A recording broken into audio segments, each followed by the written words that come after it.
All right, so looks like we're going to take a deep dive into contract law, Yeah, agreements, obligations, breaches, remedies. it's a lot. It's a lot to unpack, but It is. don't worry, we're here to help you navigate it all. What I find fascinating is how contract law is like woven into practically everything we do. Oh, From even that coffee you buy in the morning to negotiating a job offer, right. understanding these principles can really empower you. So it's not just for like lawyers and businesses. No, no, no. This stuff actually matters for everyday life. Absolutely. Okay. Let's start with the basics. Okay. What exactly is a contract, and why should you even care? Yeah, it seems like one of those things everyone sort of understands, but maybe not really. Think of it like this. Okay. A contract is essentially a promise Yep. that the law will enforce. Okay. It's the foundation of trust and predictability in both our personal and business dealings. Okay, so it's more than just a piece of paper. Right. It's about making sure agreements actually mean something. Exactly. Okay. Imagine a world without contracts. Chaos. Yeah. No way to guarantee that people would keep their word, Right. deliver goods, or pay for services. So contracts are kind of like the glue that holds society together. You could say that. Wow. And the really interesting thing is that these principles have been around for centuries. Really? The roots of contract law go all the way back to Roman times. Wow, really? That's going way back. Yeah. So how did they even come up with this stuff? Well, as societies got more complex Yeah. and trade expanded, Right. the need for reliable agreements grew. Early contracts were often quite formal, Oh, really? a way to ensure clarity and enforceability when people didn't always know each other well. Makes sense. You don't want to rely on a handshake when you're shipping goods across the empire. Precisely. Right.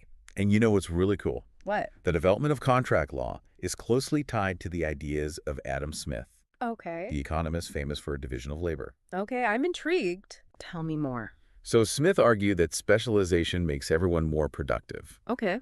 We each focus on what we're good at and trade with others for what they're good at. Right. But this whole system relies on trust, Yeah. knowing that the other person will actually deliver what they promised. Uh-huh. So contracts provide that framework of trust. Yes, They make specialization and trade possible on a larger scale. exactly. Okay. Now let's dive into the nuts and bolts of what makes a contract legally binding. Okay. Think of it like a recipe. Right. You need the right ingredients in the right proportions. All right. I'm ready to cook up a rock-solid contract. Okay. What are these essential ingredients? The first and arguably most important is agreement. Okay. This means one party makes a clear offer Right. and the other party accepts that offer Okay. just as clearly. So if I say, hey, I'll sell you this antique compass for $100 and you say deal, we've got ourselves a contract. Exactly. Easy. But there are some interesting nuances to this offer and acceptance stance. Okay. For example, is an advertisement really an offer? That's a good question. Yeah. You see a price, you'd think you could just buy it for that price, right? Well, it depends on where you are. Oh, really? In some countries like France and the Netherlands, an ad can be considered a binding offer. Wow. But in other places like Germany and England, it's usually seen as an invitation to treat. Okay. Basically just an invitation to start negotiating. So the same ad could have totally different legal weight depending on where you are. Yes, That's interesting. it is. Okay. And then there's the question of revoking an offer. Okay. Can you change your mind after you've put that offer out there? Ooh. Yeah, that's where things can get a bit messy. Yeah. What if someone's already relying on your promise? Exactly. Let's take England, for instance. Okay. They have this concept called consideration, Okay. which basically means each side needs to bring something to the table for the agreement to be binding. Okay. It doesn't have to be of equal value, but there's got to be an exchange. So in that compass example, if I had said, I'll give you $100 A&D, throw in this vintage map, that would make it more official in England because there's more consideration from my side. You got it. Okay. Now, other systems have different ways of looking at this same idea. Okay. For example, France used to have something similar called CASA, Okay. but they actually got rid of that requirement in 2016, Really? finding it was a bit too abstract and not very helpful in practice.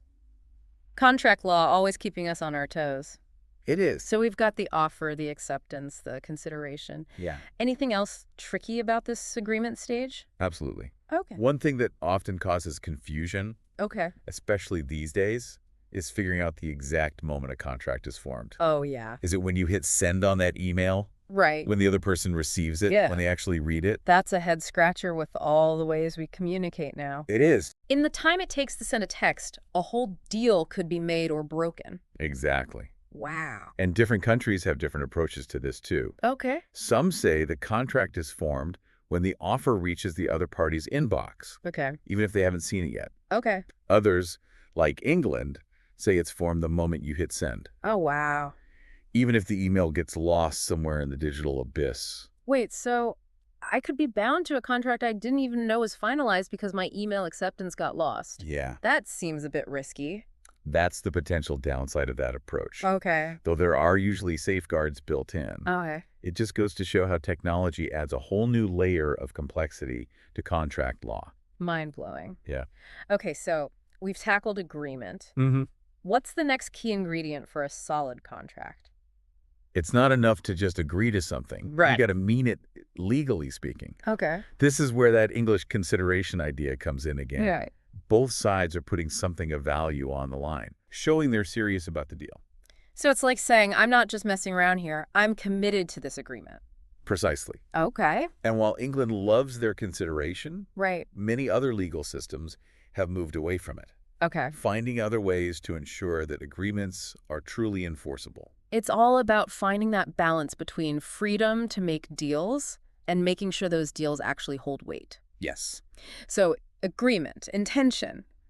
What else do we need to make this contract official? Next up is capacity, Okay. the legal ability to enter into a contract. Okay. This is where things get a bit more nuanced, Okay. because not everyone has that ability. Makes sense. You can't just have anyone signing binding agreements, especially if they don't fully understand what they're getting into. Exactly. Yeah. Think about minors, for example, Right. or people with certain mental impairments. Okay. The law steps in to protect them from being taken advantage of. So a 10-year-old can't sign away their allowance for the rest of their life. Right. But of course there are exceptions, like if a minor buys something considered essential, Yeah. like food or clothing. Right.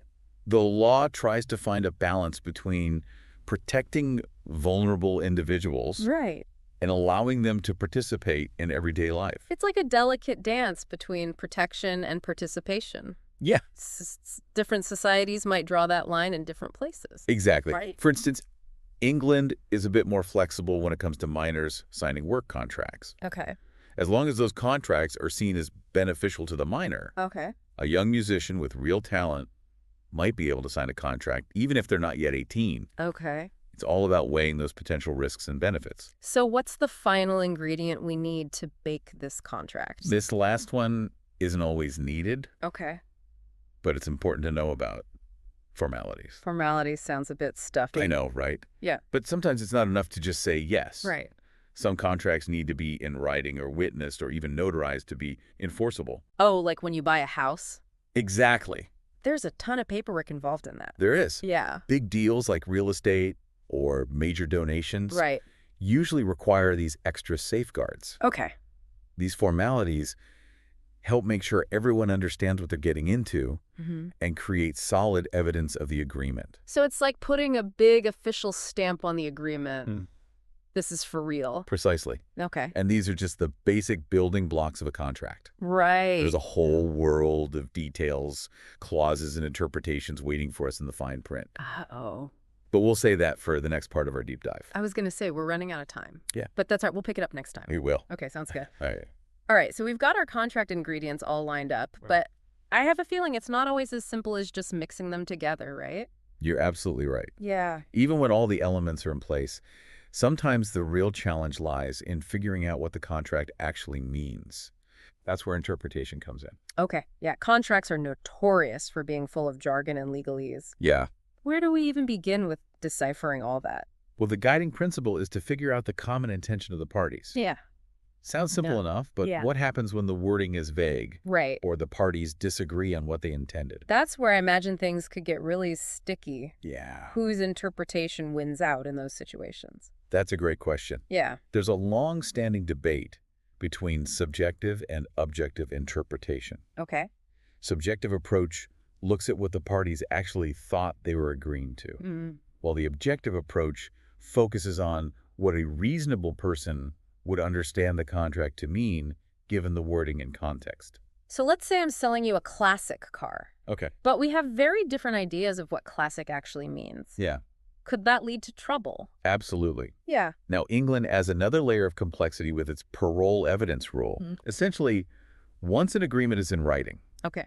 it becomes very difficult to use anything that was said beforehand to change its interpretation. So all those pre-contract emails and conversations basically vanish into thin air? Pretty much. That seems a bit harsh. It can be, Yeah. but the idea is to prioritize the written contract as the most reliable evidence of the agreement. Okay. Many civil law systems, on the other hand, take a more holistic approach. Okay.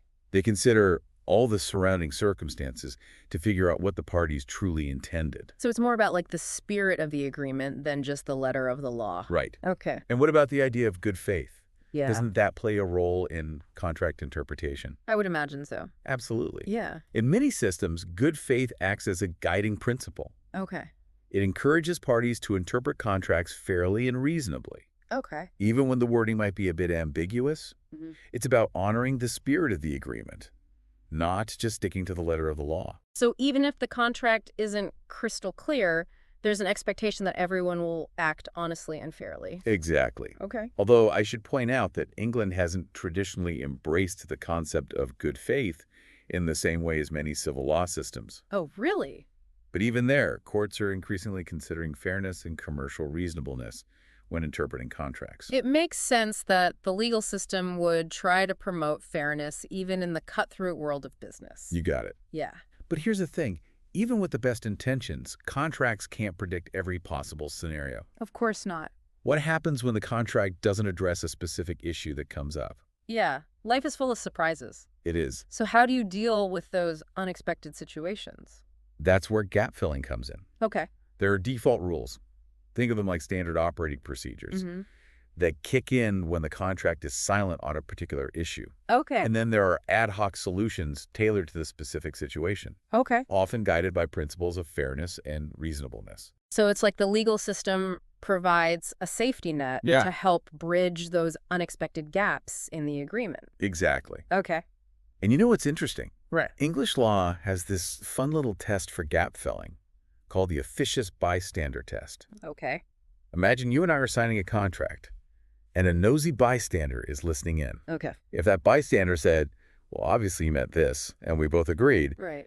English law might actually consider that unspoken understanding to be part of the contract. That's hilarious. It is. So even common sense can have a place in contract law. You bet. Okay. But let's face it, even with all these safeguards, sometimes things go wrong. Yeah.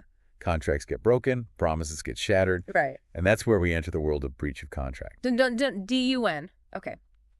So what actually qualifies as a breach? Yeah. Is it just failing to do what you promised, or are there different levels of contract breaking? There are actually three main types of breach. Okay. First, there's non-performance. Okay. This is the most straightforward. Okay. You simply don't do what you promised, period. Okay, that one seems pretty clear-cut. Yeah. What are the other types? Then there's defective performance. Okay. This means you do fulfill the obligation, Okay. but it doesn't meet the agreed-upon standards. Okay. Like if you order a custom-made suit, Yeah. but it arrives with the wrong measurements. Ah, so it's not just about doing something, it's about doing it right. Exactly. Got it. And finally, there's late performance. Okay. You eventually fulfill your obligation, Yeah. but it's too little too late, as they say. Right. Imagine you've hired a band to play at your wedding, Uh-oh. but they show up 3 hours late. Ouch, that would definitely put a damper on the celebration. It would. So timeliness is key. You got it. Okay. Now, the big question is, what can you actually do about a breach? Right. What remedies are available to the wronged party? Yeah, that's what I want to know. Okay. Do you just shake your fist and yell, "You broke our contract"? Yeah. Or are there actual legal options? Thankfully, there's a whole toolbox of remedies. Okay. One powerful option is specific performance. Okay. This essentially forces the breaching party to do what they promised. So you could force the band to play at the wedding reception even if they were late? In theory, yes. Wow. Specific performance is often the go-to remedy in many systems, especially when the subject matter of the contract is unique or irreplaceable. Okay. But it's not always practical or even possible. Right. You can't exactly force someone to be a good friend or write a hit song, even if that's what they promised in the contract. Exactly. So Yeah. in those cases, the more common remedy is damages. Okay. Basically, it's all about money making up for the financial hit the wronged party took because of the breach. So if I had to hire a new band last minute for my wedding Uh-huh. and they charged more, could I sue the original band for the difference? Precisely. Okay. And there are different types of damages, too. Some cover what you directly lost, others cover delays, and some even address those unexpected sideswipe damages that result from the breach. Wow, so calculating damages can get pretty complex. It definitely can, Yeah. especially in cases involving long-term contracts or situations where it's hard to put an exact price tag on the consequences, Right. and sometimes the wronged party just wants to cut their losses and move on. Yeah. That's where termination comes in. So it's like a contractual divorce. You got it. You just call the holdout off and walk away? Exactly. Okay. But termination isn't always a simple process. Right. Usually it's only allowed when the breach is serious enough to justify ending the entire agreement. Makes sense. You wouldn't want someone to be able to walk away from a contract just because of a minor hiccup. Exactly. Yeah. And there's one more remedy worth mentioning, suspension. Okay. It's like hitting the pause button on the contract until the breaching party fixes the problem. For instance, if a contractor is consistently late, you might suspend payment until they start meeting their deadlines. It's a way to encourage better performance without blowing up the whole agreement. Precisely. Okay. Now let's shift gears a bit and talk about a situation that often gets overlooked. Yep. What happens when there's no formal contract in place, Right. but one party relies on the other party's promises Okay. and ends up getting burned?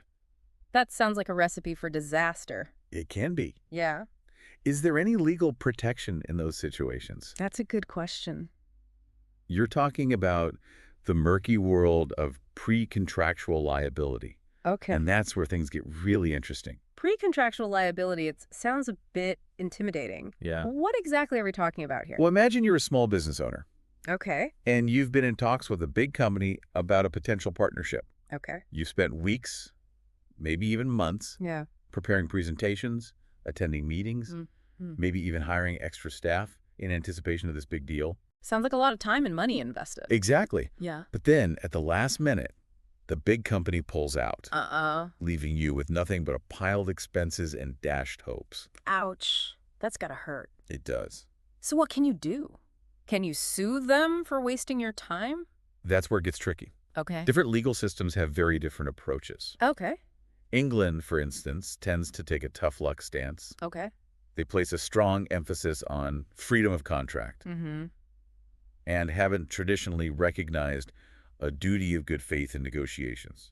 So they basically say, hey, you should have gotten something in writing. Right. It's just the risk you take when doing business. That's pretty much it. Okay.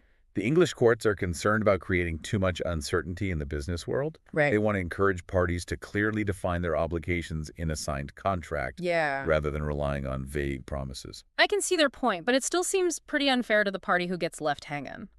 It can be, but that's where many civil law systems take a different approach. Okay. They're a bit more sympathetic to the party who's been misled. Okay. Remember the concept of good faith we talked about earlier? Yes. Well, in many civil law countries, there's a duty to negotiate in good faith, Okay.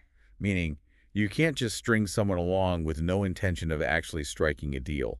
So honesty and fairness actually matter in the pre-contractual stage, even if nothing's been signed yet. Exactly. Okay. Now, that doesn't mean you're obligated to reach an agreement. Right. And you're certainly free to walk away if things aren't working out, Right. but you can't deliberately mislead the other party Right. or abuse their trust. Okay, so what kind of behavior would cross the line into bad faith? Give me some examples. Let's say you enter into negotiations knowing full well that you have no intention of signing a contract. Okay. Maybe you're just trying to gather information about the other party's business Uh-huh. or prevent them from striking a deal with your competitor. Yeah. That's a classic example of bad faith. That's pretty sneaky. It is. What about those situations where you're negotiating multiple deals at the same time? Is that allowed? Parallel negotiations are generally fine as long as you're upfront about it. Okay. The problem arises when you lead one party to believe they're the only contender, Right. only to ditch them at the last minute for a better offer. Ouch, that's cold. It is. Any other red flags to watch out for? Definitely pressuring someone to quit their job Right. or make major investments based on a vague promise that you never put in writing Yeah. can also get you into trouble. Oh, okay. And then there are those cases where you deliberately drag out Oh, negotiations, gosh. racking up costs for the other party, even though you know the deal's going nowhere. So basically, don't be a jerk. Right. If you're not serious about making a deal, don't waste everyone's time and money. Exactly. Okay. Now, even in systems that recognize pre-contractual liability, Right. the goal isn't to force parties to sign a contract they don't want. Right. It's about compensating the wronged party for the losses they incurred Okay. because of the other party's bad faith. So what kind of compensation are we talking about? What can you actually recover in these situations? Think about all those wasted expenses. Yeah. Travel costs, legal fees, Right. time spent on due diligence, Right. any materials or resources you purchased in anticipation of the deal. Okay. Those are definitely on the table. Right. And in some cases, you might even be able to recover for lost opportunities. Okay. Like a deal you missed out on because you were busy with these bogus negotiations. So while you can't undo the damage completely, you can at least get some financial relief. Exactly. Yeah. And just as importantly, the threat of pre-contractual liability encourages parties to be more upfront and responsible in their dealings, Right. even before a formal contract is signed. Wow. We've covered a lot of ground today. We have. From ancient Rome to the digital age. It's fascinating. It's amazing how contract law touches so many aspects of our lives. It truly is. Yeah. And the key takeaway here is that knowledge is power. Yes. The more you understand about contracts, the better equipped you'll be to navigate agreements, protect your interests, and make sure your promises carry real weight. And remember, folks, this was just a taste. Yeah. There's a whole universe of contract law out there ripe for exploration. Absolutely. Maybe this deep dive sparked some questions, or maybe you're ready to tackle those terms and conditions with newfound confidence. Either way, keep learning, keep asking questions, and never be afraid to negotiate a better deal. Well said. All right, thanks for joining us. Thanks for having me.